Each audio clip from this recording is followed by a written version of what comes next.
Hi, I'm Diana McCall. And this is the Dr. John Wilson Community Garden. Dr. Wilson founded the garden on this piece of town-owned property in 2004. I became a volunteer in 2005. I don't know how Dr. Wilson would feel about being recalled a lone nut, but in the manner of TEDxAsheville, TED speaker on how to start a movement, I like to think of myself as one of Dr. Wilson's first followers.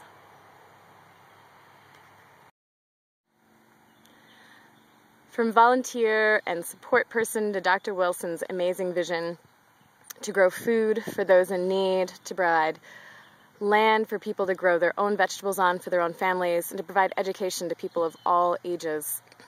I became a grant-funded garden manager, and now I'm paid by the town to run this garden. And even in the face of $2 million in budget cuts last year, this position was kept.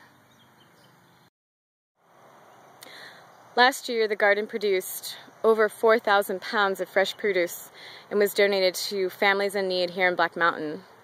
This town has around 8,000 people in it total. 3,000 of those pounds of food came from this small section of the garden right here.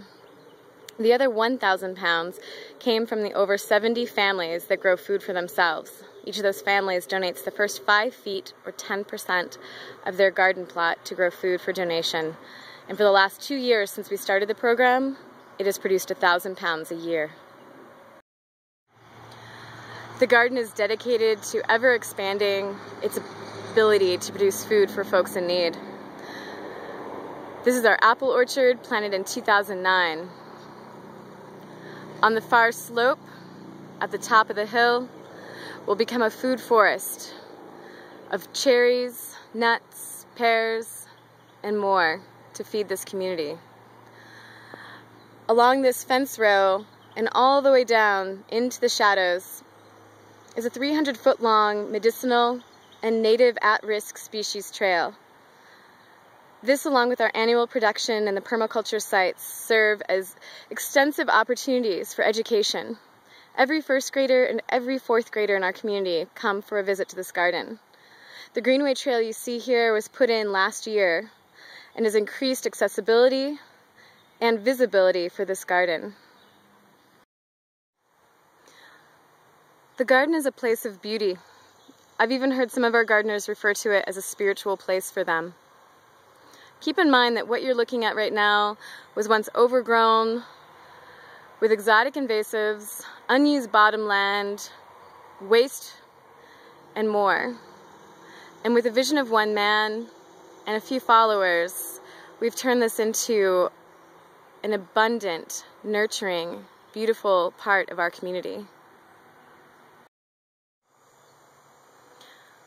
Back in 2004, I would venture to say that the community garden that you see here was probably the only garden in this area growing food for giving.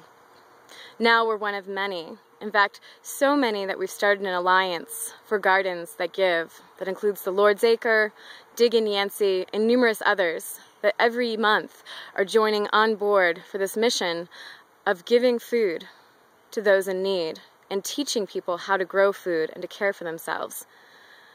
I can think of no better method of tackling food insecurity than these small-scale garden programs that employ part-time members of our community that give meaningful service and education to our communities and beyond.